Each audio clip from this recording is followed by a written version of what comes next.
Greetings, friends. It's me, Wayman, again.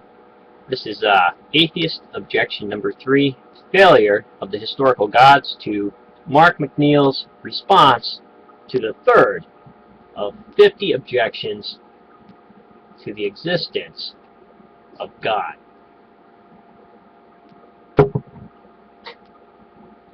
I'm going to be an alcoholic by the time I get done with these. Anyways, I think that I even battle some of the extreme atheists over this point, and because I believe that the deities, more or less psychological concepts also, and they're metaphors, archetypes, and they need to be looked at in different ways. And Freud, caught on to that a little bit with psychology, although I don't think he was exactly right. Everything is not exactly a penis. It can mean a whole bunch of different things. But Carl Jung is one of my heroes, and Joseph Campbell also, who talked about these types of processes. And I want to read a quote from Carl Jung, and it was from the Archetypes and the Collective Unconscious, his book, page 154.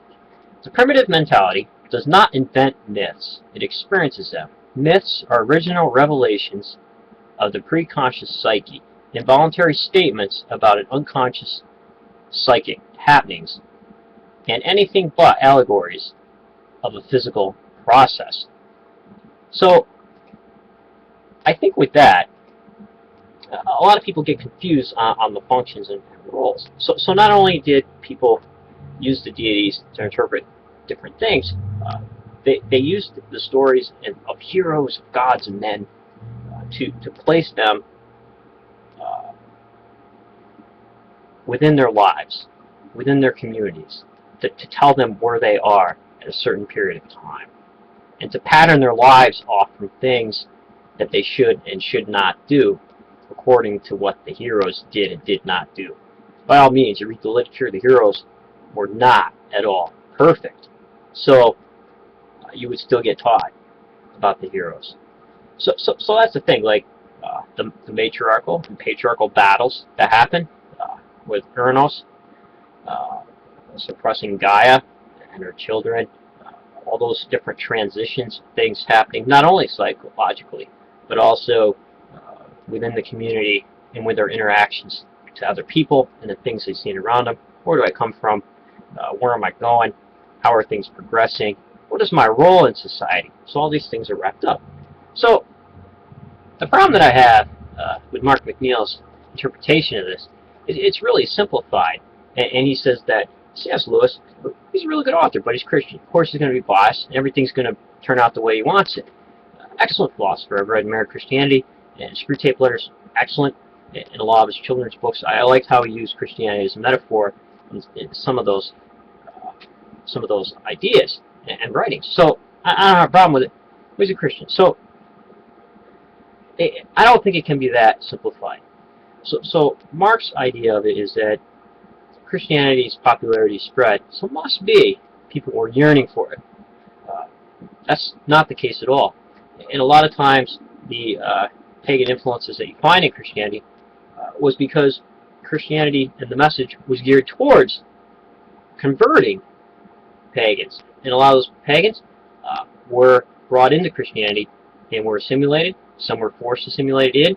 And a lot of the pagan belief systems were suppressed once the Roman Empire took it over with forced assimilation. Forced assimilation. All about Judaism. They said none of this.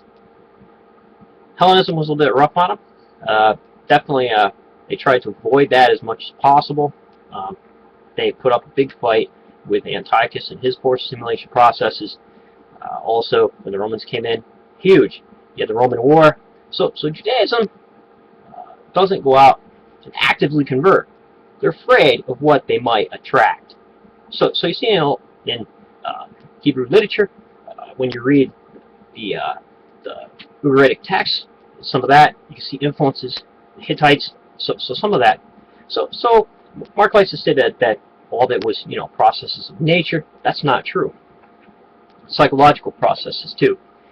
And even when you're coming into the Dead Sea Scrolls, the idea of resurrection is different. When they were forming Christology, when they're forming Christology on who the early Jesus communities were, and what they thought about Christ, how they added to the hero of Christ. He was a good person. Must be he had a good birth, just like the Romans, you know, who claimed to be deities. They ended up having a sacred births attached to them. Definitely they did it in the Persian Empire. Always heroic stories. The Aeneid.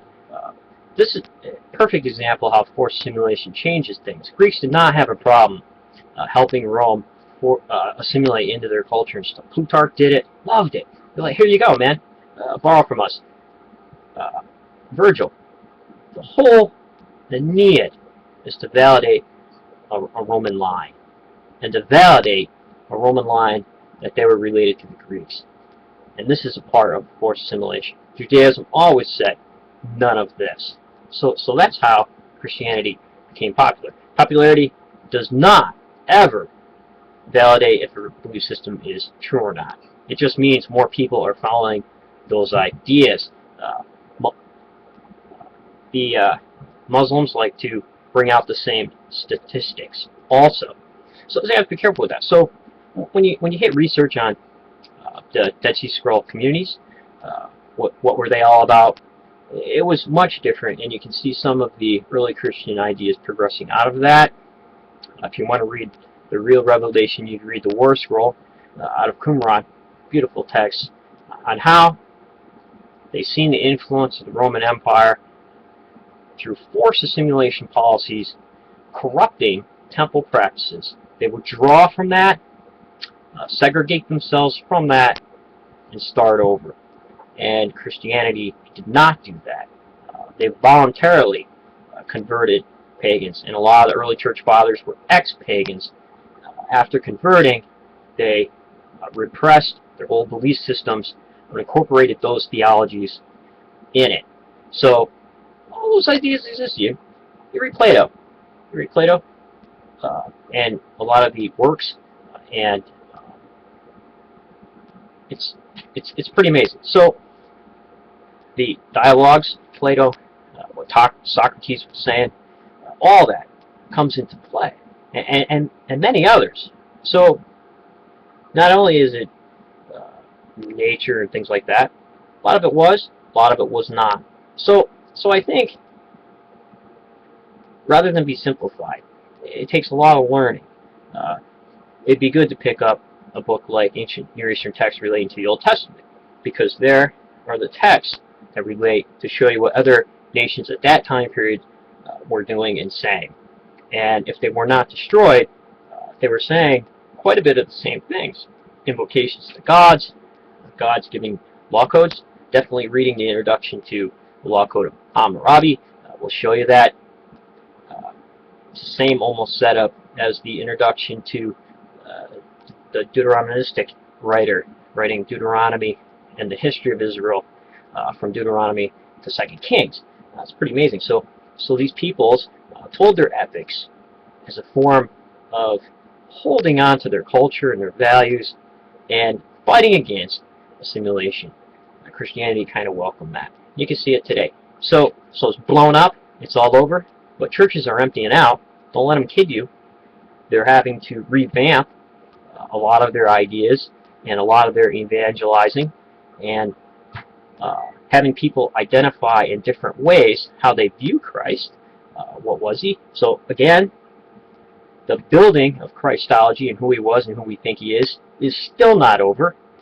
The idea of the cosmic Christ, what he is, what he does within a person, all that stuff. How do we relate our identities to those identities? How do we connect to the archetype? All that snowballs and combines in with the package. And the old gods never die; they're just repressed. And I guess what I want to say is, you go back and you read a lot of the epics, beautiful reads. I would encourage everybody to do that.